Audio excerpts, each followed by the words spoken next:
lingkaran yang bulat. Berbeda dengan variabel yang sudah terukur Bapak Ibu. Kalau kita menggunakan rasio keuangan, itu kan sudah ada ukurannya. Biasanya kan bentuknya itu adalah persegi panjang atau petak.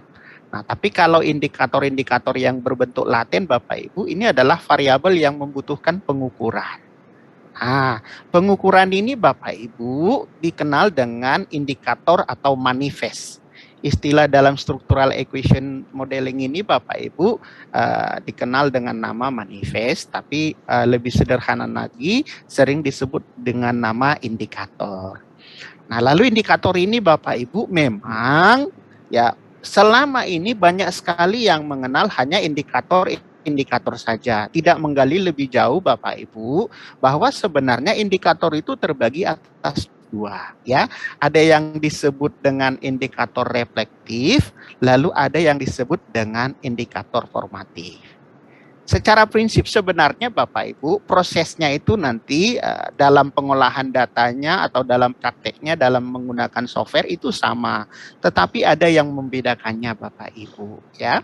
Nah mungkin kalau Bapak Ibu sudah Bapak Ibu sudah membaca sekilas barangkali Bapak Ibu tentang ada materi yang saya buat, saya ringkas materi singkatnya. Itu bisa kita bedakan Bapak Ibu. Kapan saatnya sebuah variabel itu kita sebut sebagai variabel reflektif, kapan saatnya sebuah variabel itu kita sebut sebagai variabel yang memiliki indikator formatif. Nah, misalnya ini secara umum ya Bapak Ibu ya, misalnya seperti ini. Nanti kita diskusi lebih lanjut. Saya baca ya Bapak Ibu ya. Indikator reflektif sering juga disebut dengan manifest ya. Indikator reflektif merupakan perwujudan atau refleksi dari variabel atau konstruknya. Karakter dari indikator mirip dan bahkan terkadang overlap. Tapi itu tidak masalah. Jika dalam proses pengujian terdapat indikator yang tidak valid, indikator yang tidak valid dapat dibuang atau direduksi, ya, dikurangin, kira-kira gitu. Nah, indikator reflektif membutuhkan pengujian kualitas data, yaitu uji validitas dan uji reliabilitas standar ya, Bapak Ibu ya. Nah, di sini terdapat dua gambar. Nah, indikator reflektif itu Bapak Ibu, kalau melihat gambar caranya sederhana. Bapak Ibu misalnya kita lihat yang di sebelah kiri, itu ada X2 variabelnya. Panahnya itu ke arah indikator Bapak Ibu. Panahnya itu ke arah indikator. Nah, kalau panahnya ke arah indikator, itulah yang disebut dengan indikator reflektif. Nah, sebaliknya nanti Bapak Ibu, kalau arah panahnya itu terbalik ke arah variabel, misalnya di dalam contoh yang gambar sebelah kiri itu Bapak Ibu, kalau dia panahnya ke arah variabel laten yang bulat merah, itu namanya indikator formatif. Nah, kita pahami dulu dari segi gambar ya Bapak Ibu ya, baru kemudian nanti kita telaah lebih lanjut bagaimana kita melihat sebuah variabel itu apakah lebih tepat dibuat sebagai indikator reflektif atau formatif. Nah, sama halnya Bapak Ibu di gambar yang di sebelah kanan. Ini juga adalah indikator yang reflektif Bapak Ibu. Kenapa? Karena memang panahnya itu keluar dari variabel X2 ke indikator masing-masing. Ya, sebenarnya di sini Bapak Ibu gambar yang sebelah kanan ini indikatornya ada 6. Nah, tetapi indikator ini memiliki dimensi Bapak Ibu. Nah, kita tahu kan Bapak Ibu yang namanya sebuah variabel ada operasionalisasi variabel. Ya, jadi variabel itu Bapak Ibu dirinci kira-kira seperti itu. Ada yang variabel tidak memiliki dimensi. Jadi variabel itu hanya memiliki indikator. Ada yang memiliki dimensi. Iya Bapak Ibu ya, misalnya setelah variabel ada dimensi baru indikator. Bahkan ada lagi Bapak Ibu setelah variabel dimensi ada lagi subdimensinya. Ya, ada lagi subdimensinya baru indikatornya. Jadi ada tingkatannya kira-kira seperti itu Bapak Ibu. Nah, itu enggak masalah Bapak Ibu, tetap disebut dengan indikator reflektif. Hanya istilah yang biasa digunakan Bapak Ibu, jika sebuah variabel hanya memiliki indikator, dikenallah variabel itu memiliki namanya first order. Jadi kalau dari variabel langsung ke indikator disebut dengan first order. Kalau yang gambar kita sebelah kanan ini Bapak Ibu, di sebelah kanan ini kita lihat X2 yang memanah ke arah kanan. Jadi dia itu langsung ke indikatornya, tetapi ke sebelah kiri dia punya dimensi, kira-kira begitu Bapak Ibu.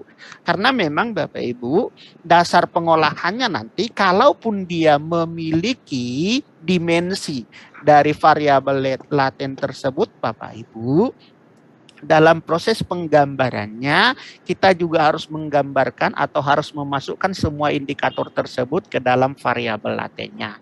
Jadi ini nanti dalam proses prakteknya akan coba kita praktekkan Bapak Ibu. Nah, kenapa kadang-kadang sebuah variabel itu punya dimensi Bapak Ibu? Kenapa tidak kita buat dalam bentuk indikator aja atau dalam bentuk first order aja semuanya? Karena biasanya bermanfaat Bapak Ibu untuk interpretasi, untuk penjelasan Bapak Ibu, untuk menggali ada apa di balik hasil pengolahan tersebut. Bagaimana kita menginterpretasikannya, bagaimana kita memaknainya sehingga bisa kita ambil kesimpulan yang benar ataupun mengambil tindakan yang benar berdasarkan informasi yang bisa kita simpulkan. Kita simpulkan Bapak Ibu. Ya. Nah, ciri-ciri dari indikator reflektif ini Bapak Ibu, biasanya indikator yang digunakan itu satu dengan yang lain itu mirip-mirip atau banyak kesamaan. Ya, ada banyak kesamaan. Misalnya kalau saya katakanlah misalnya kalau kita bicara seorang auditor, misalnya kalau kita membuat variabel kualitas audit, misalnya ya Bapak Ibu ya. Nah, banyak sekali kan Bapak Ibu ilmuwan atau peneliti yang membuat apa sih yang dimaksud dengan kualitas audit itu, misalnya ya Bapak Ibu ya.